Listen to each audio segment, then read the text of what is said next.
Shalom saudara-saudari yang terkasih, tema renungan kita Yesus nama di atas segala nama yang dibawakan oleh Pendeta Drison Ginting. Selamat pagi saudaraku, renungan kita hari ini Selasa 7 Mei 2024 dengan judul Penjaga. Ayatnya di dalam 1 Yohanes 3 ayat 16. Demikianlah kita diketahui kasih Kristus, yaitu bahwa Ia telah menyerahkan nyawanya untuk kita. Jadi, kita pun wajib menyerahkan nyawa kita untuk saudara-saudara kita. Karena anak manusia juga datang bukan untuk dilayani, melainkan untuk melayani dan memberikan nyawanya menjadi tebusan bagi banyak orang di antara murid-muridnya. Kristus menjadi seorang penjaga dalam segala pengertian, seorang penanggung beban. Ia turut merasai kemiskinan mereka. Ia mempraktekkan penyangkalan diri untuk kepentingan mereka. Ia berjalan di hadapan mereka untuk melicinkan tempat-tempat yang lebih sulit, dan tidak lama kemudian ia akan menyelesaikan pekerjaannya di dunia ini dengan memberikan nyawanya. Prinsip dasar yang digunakan oleh Kristus adalah bertindak, ialah untuk menggerakkan anggota-anggota sidang yang menjadi tubuhnya. Rencana dan dasar keselamatan ialah kasih. Dalam kerajaan Kristus, orang-orang terbesar mengikuti teladan yang telah diberikannya dan bertindak sebagai gembala-gembala kawanan dombanya. Perkataan Paulus menyatakan keluhuran dan kehormatan sejati dari kehidupan Kristen. Sungguh pun aku bebas terhadap semua orang. Aku menjadikan diriku hamba dari semua orang. Bukan untuk kepentingan diriku, tetapi untuk kepentingan orang banyak, supaya mereka beroleh selamat. 1 Korintus 9 ayat 19 dan 10 ayat 33. Dalam hal kata hati, jiwa kita itu harus dibiarkan dalam keadaan tidak terkekang. Tidak seorang pun harus mengendalikan pikiran orang lain, menghakimi bagi orang lain, atau menentukan kewajibannya.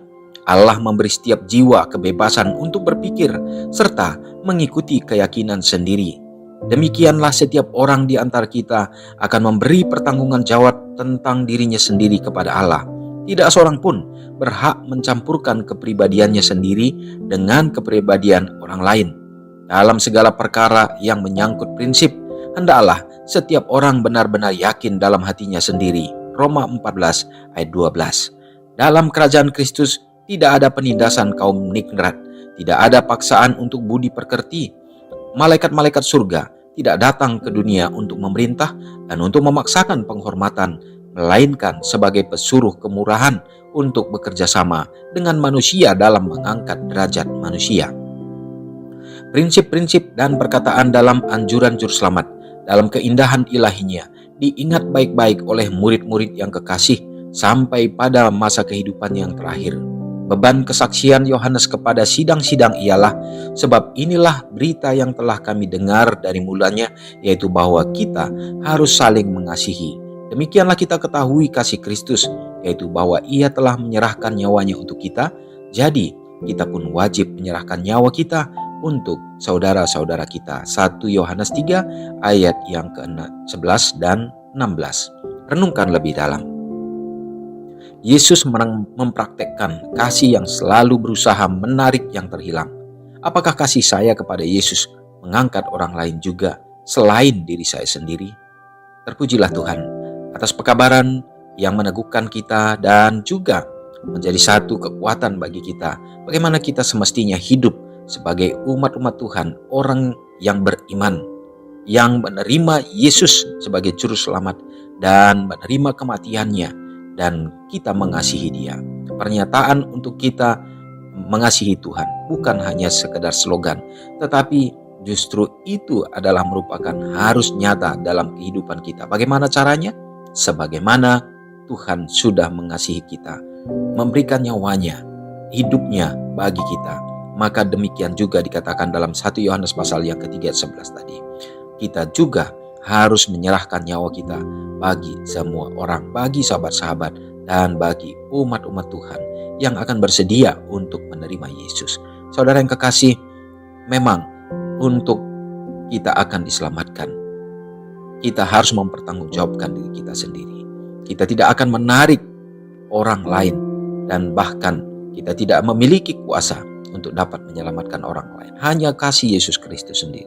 Tetapi sebagaimana kasih Tuhan yang sudah ada pada kita, maka itu harus dipancarkan jadi satu tanda, bukti bahwa kasih Kristus hidup di dalam kehidupan kita.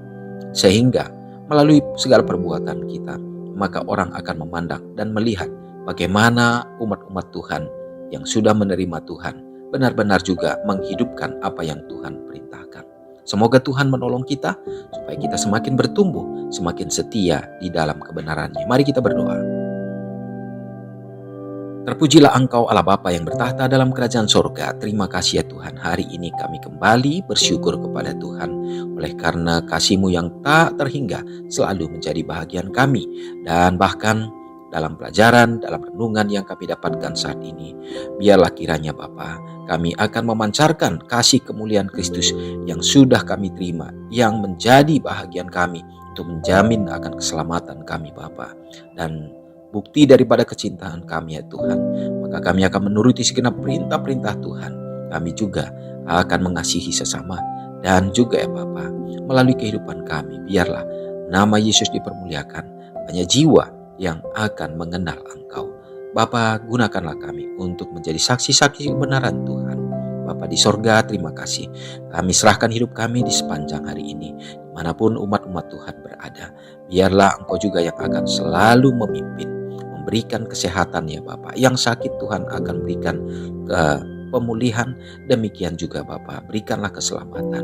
Demikian juga kami berdoa umat-umat Tuhan yang sementara berada di tengah-tengah bencana alam ya Tuhan. Begitu banyak kesulitan yang mereka hadapi, baik oleh karena gunung Merapi yang sementara erupsi, demikian juga oleh karena cuaca sehingga terjadi banjir, bahkan banyak bencana yang lainnya menimbulkan kesusahan di tengah daripada umat-umat Tuhan. Biarlah Engkau yang akan menjadi penolong dan juga memberikan jalan yang terbaik senantiasa. Cukupkan dalam segala keperluan dan kebutuhan. Demikian juga ya Bapa, berdoa bagi orang-orang tua yang kami kasihi dalam masa tua mereka. Biarlah nama Tuhan selalu mereka tinggikan. Mereka tetap beroleh sukacita, beroleh kedamaian dengan berkat-berkat kesehatan panjang umur yang Tuhan berikan. Bapa, anak-anak yatim, demikian juga orang-orang yang berkesulitan dan berkesusahan, yang membutuhkan pekerjaan, demikian juga membutuhkan tuntunan Tuhan dalam penyelesaian masalah, problema baik dalam hidup rumah tangga. Tuhan, biarlah kiranya kasih-Mu menjadi bagian mereka, sehingga mereka juga tetap bersandar, berserah kepadamu saja ya Tuhan. Terima kasih ya Bapa, kami yakin dan percaya Engkau akan memberikan yang terbaik bagi kami sepanjang hari ini. Ampuni kami, doa ini kami serahkan dalam nama Yesus yang sudah menjadi juru selamat kami. Amin. Selamat pagi, selamat beraktivitas. Tuhan Yesus memberkati. Ingatlah Matius 5 ayat 13-16. Biarlah kamu menjadi garam yang mengasinkan dan terang yang menyinari kehidupan orang lain. Jangan lupa subscribe, like, dan share ke seluruh dunia.